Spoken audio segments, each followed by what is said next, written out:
Vamos para Jonas, capítulo 1.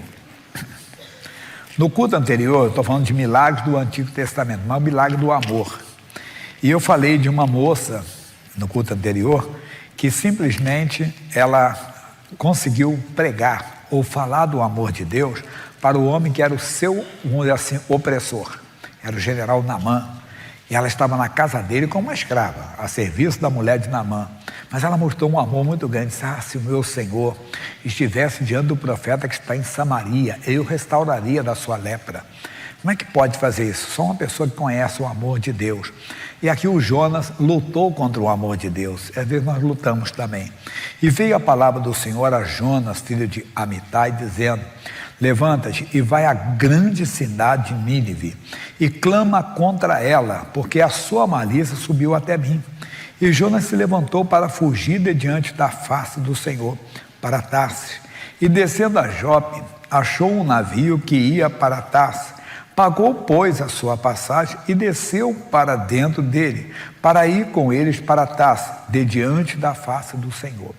Por que o Jonas está fazendo isso? Jonas não queria pregar para aquele povo o arrependimento. Ou quando Deus vai pregar contra a malícia, pregar contra o erro que eles estavam cometendo. E Deus queria o que? O arrependimento daquele povo. E o Jonas não queria isso. E às vezes também nós não queremos. Aí nós conhecemos a história. Veio uma tempestade muito grande. E o Jonas simplesmente foi para o porão. Estava lá, dormindo, nem querendo saber da vida. O mestre do navio chegou: acorda aí, dormente. Nós estamos morrendo aqui, o navio está entrando numa grande... Você está dormindo? Aí o Jonas contou para eles. Porque eles falaram assim: quem é o responsável por isso? E eles eram assim, meio supersticiosos. O que está acontecendo? Alguma coisa. E descobriram que era o Jonas. Aí o Jonas contou toda a verdade para eles, que estava fugindo diante do Senhor por causa disso. E ele falou: o que vamos fazer? Me tirem do navio que essa tempestade vai cessar. Não podemos fazer isso. Não vamos pagar pelo sangue inocente, pelo teu sangue. Aí Jonas disse: me tirem que eu sou responsável. E tiraram o Jonas. Aí a tempestade parou e o Jonas foi engolido por um peixe. Lá no peixe ele lembrou da misericórdia de Deus, clamou pela misericórdia de Deus, pedindo mais uma chance. Deus deu a ele a misericórdia e mandou o peixe devolver ele para a praia. Jonas foi em Nínive e pregou arrependimento. Vamos ver no capítulo 3, por favor. Veio a palavra do Senhor segunda vez a Jonas, dizendo: levanta-te, vai à grande cidade de Nínive e prega contra ela a pregação que eu te disser.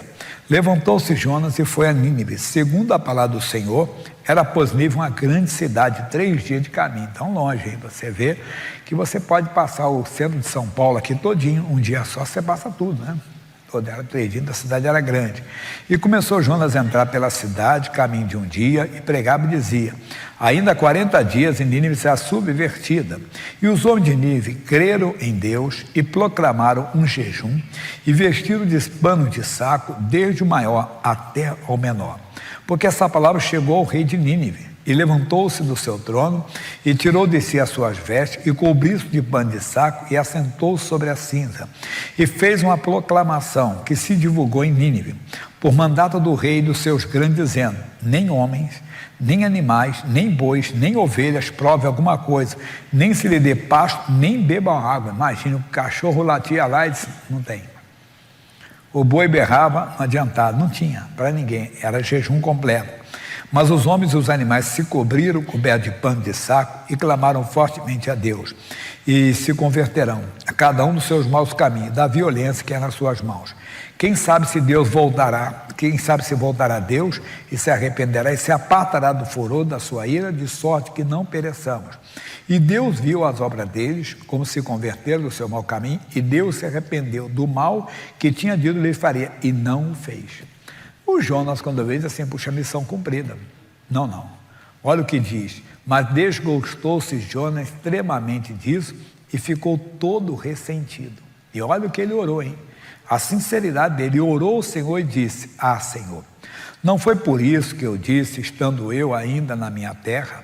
Por isso me preveni, fugindo para Tarsis, pois sabia que és Deus piedoso e misericordioso, longânimo e grande em benignidade, e que te arrependes do mal. Peço-te, pois, ó Senhor, tira a minha vida, porque melhor me é morrer do que viver. Mas que coisa! Mas o sentimento do Jonas é um sentimento que também nós carregamos. O quê? Nós não conseguimos fazer um bem para uma pessoa que nos fez o mal, uma pessoa que nos prejudicou. Talvez não como Jonas, mas não nos interessamos em orar, não prestamos atenção no que a Bíblia diz e por isso não somos bem-aventurados como deveríamos de ser. Como assim? Vamos para Mateus, que você conhece bem, capítulo 5, versículo 44.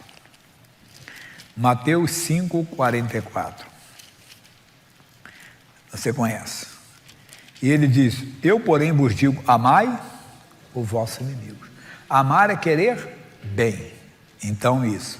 E diz mais: bendizei os que vos maldizem, fazei bem aos que vos odeiam, e orai pelos que vos maltratam e vos perseguem. E nós não oramos. Alguém está nos maltratando e nós não oramos. Nós não entendemos que obedecer traz a bênção de Deus. O obedecer traz, entenda bem, a provisão de Deus para nós. E nós não estamos tendo, porque não estamos olhando. Ele disse: para que sejais filhos do Pai que está nos céus. Senão não somos filhos de Deus. Somos frequentadores de uma igreja, somos pregadores dentro de uma igreja, obreiros, mas não somos filhos de Deus. O filho de Deus, ele ama o seu inimigo. Ele ora pela pessoa que o persegue, que o maltrata, porque é um mandamento do Senhor. É Deus mandando você fazer isso. E o Jonas não queria. O Jonas ficou ressentido. A menina de Israel, não. A menina que estava a serviço da mulher de Naamã, a Bíblia diz que ela falou para a mulher do Naamã: ah, se o meu Senhor estivesse diante do profeta que está em Samaria, ele o restauraria da sua lepra. E nós conhecemos a história que ele foi curado. Então, é esse tipo de amor que eu estou falando que a igreja de Cristo deve ter. Por quê? Porque Cristo tinha. Filipenses capítulo 2, versículo 5. Carta de Paulo ao povo de Filipos, são os filipenses, 2,5. De sorte que haja em nós, sem mudar a Bíblia, eu estou usando a primeira pessoa, de sorte que haja em nós o mesmo sentimento que houve também em quem? Em Cristo Jesus. Que não rejeitou Jairo, que era chefe da sinagoga, que não aceitava Jesus, mas Jesus o atendeu. Foi até a casa dele e trouxe a vida da filha dele de volta.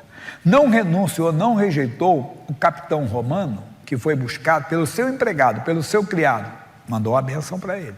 Queria até da casa dele, mas o homem me disse: não sou digno que entre debaixo do meu telhado, disse somente uma palavra. É esse sentimento que nós temos que ter. Ah, pastor, já é difícil. Não é. Eu contei um caso no culto anterior, que alguns já ouviram aqui.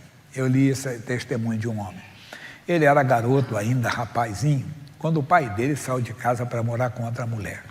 O pai dele é um homem formado, um homem erudito, douto. E ele foi morar com uma outra senhora. E um dia ele está passando em frente ao trabalho dessa mulher. Essa mulher era dona de um salão de cabeleireiro, né? E Deus falou o coração dele para orar por ela. E ele entrou para orar. Quando ela viu: você é filho do doutor fulano de tal? Sou. Você vem orar para a senhora, dizer para a senhora que Jesus ama a senhora. E orou por ela. Quando ele chegou em casa, ele contou para a mãe dele. E a mãe dele era uma cristã. Assim: filho, mamãe também está orando por ela. Mas, olha, Jesus falou comigo que ela só tem que ir comigo lá. Ah, filha, também é demais, né? Eu ia lá, mas ela foi. Foi a mãe e o filho pregar para a amante do marido, do pai. E ela aceitou a palavra. Bem, para encurtar, o marido voltou para casa, se reconciliou com a esposa. Um dia, estão todos conversando, e eles lembraram dessa senhora. E eles combinaram entre eles: pai, esposa, né? Pai, mãe e os 2 filhos. Era um menino e uma menina. E os 4 foram lá no local de trabalho, na casa daquela senhora, pregaram para ela, levaram ela para a igreja. Ela se converteu, ficou amiga ficou amiga da esposa do ex-amante. O que é isso, pastor? Amor de Deus. É esse amor que estou chamando a sua atenção. A vontade de Deus, 1 de Timóteo, capítulo 2. O versículo é o 4, mas eu vou ler um pouquinho mais. Eu falei até para o pastor Leandro, para o outro pastor Edilei, talvez alguns até vão me xingar aí, mas eu tenho que pregar a palavra de Deus. 1 Timóteo, capítulo 2. Admoesto-te, pois antes de tudo que se façam deprecações, orações, intercessões e ações de graça por quem? Todos os homens, pelos reis. Nós não temos reis, né? Temos presidentes, governadores, né? Prefeitos, e por todos estão em eminência, para que tenhamos uma vida quieta e sossegada, e toda a piedade e honestidade. Ainda que eu não concorde, e vamos dizer, da ideologia deles, da visão deles, mas é meu dever orar pelas autoridades. E às vezes a pessoa não quer, desculpe a expressão, não fica zangado comigo, é que absurdo eu. Não, eu não oro por esse cara tem que queimar no inferno. Você não conhece o amor de Deus. Sem sair daqui, ele coloca para mim ali, que eu nem no culto anterior, vou repetir. 1 de João, capítulo 4, versículo 8. O que diz lá? Aquele que não ama não conhece a Deus, porque Deus é o quê? É amor. Deus quer salvar. Aí você vai ver mais, então, claro que eu não vou concordar com uma autoridade que concorda com o aborto, eu nunca vou concordar com ele, entenda? Não vou concordar com muitas coisas, nunca. Também não concordo nem de um lado nem de outro. Sempre na época das eleições eu falo, eu não sou direita, nem esquerda, nem centro, sou do alto, sou de Jesus. Agora, meu dever é orar pelas autoridades, eu devo de orar, é meu dever. Ainda que eu tenha que vencer a mim mesmo, entenda? Mas eu tenho que orar, é meu dever de orar.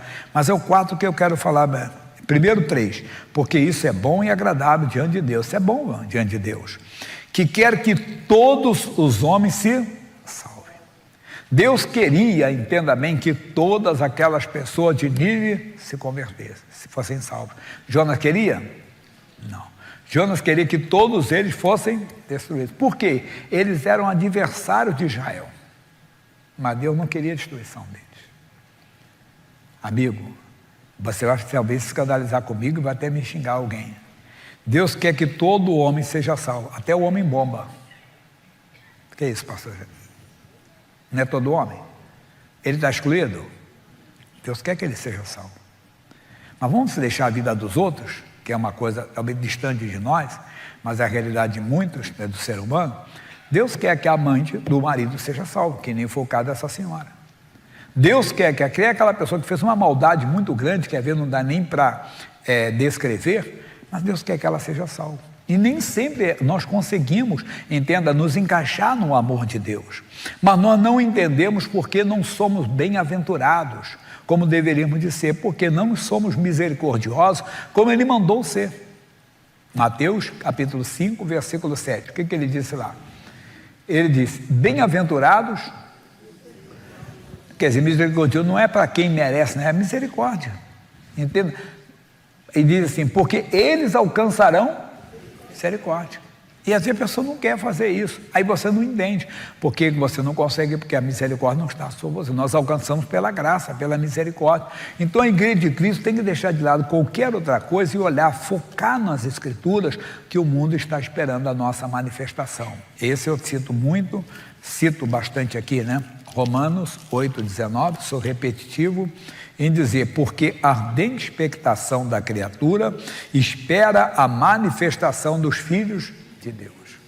Talvez tem coisas que só no dia do juízo final que vamos saber, que estamos aqui, porque alguém que nós até odiávamos orou por nós. Alguém que nós não íamos nem com a cara dele, a cara daquele crente, a cara daquele crente do trabalho, crente da vizinhança, crente da família, que nós não íamos com a cara dele, mas aquele crente está orando por nós. Aquele crente talvez derramou lágrimas por nós. Não ficamos sabendo, foi oculto. Ele fez o que Jesus mandou, entrou no seu quarto, fechou a porta de Jesus, tem misericórdia desse meu colega de trabalho, ele debocha de minhas carnes, mas eu quero que ele seja só que ele te conheça, que ele conheça o teu amor, que ele conheça o teu poder. Vocês já ouviram o missionário contar o caso do homem que furtou a bicicleta dos meninos dele? Já ouviram isso aqui? Né? E foi tempos depois, no Velocê Bicicleta, acho que era isso, né? Tempos depois, era dia de Natal, em vez de Natal, um homem toca na campainha e disse, você não está lembrando de mim, não? Eu disse, não. Eu fui seu vizinho aqui, fui eu que roubei a bicicleta do seu filho. Porque na época, até, dentro de casa, mas você não vai falar? Eu disse, não, já entreguei. Eu falei, Jesus toma conta dele, Jesus tem misericórdia dele. E aí anos depois, ele estava numa igreja evangélica, aceitou Jesus. Quando ele foi levantar a mão, e o Senhor falou com você, eu não te aceito enquanto você não pedir perdão para o meu servo. E ele foi lá pedir perdão para o servo de Deus. O servo de Deus, cara, já tinha até perdoado, já tinha orado por ele, já tinha intercedido.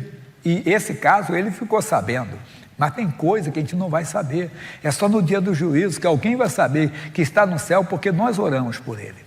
É um vizinho, é um colega de trabalho, às vezes é um perturbador, é um chato mesmo, né? É um implicante, é uma pessoa que fez maldade, mas você não foi Jonas, você foi, entenda bem, a moça lá que fez isso. Você foi, não dá tempo para outro culto, você fez como Filipe. Filipe, quando houve perseguição à igreja de Jerusalém, o que ele fez? Foi para Samaria. Quem eram os samaritanos que odiavam os judeus? Ele foi lá e pregou para eles, e todos ouviam, e muitos se converteram e foram curados lá. Isso é Atos capítulo 8, versículo 5. E descendo Filipe a cidade de Samaria, lhes pregava a Cristo.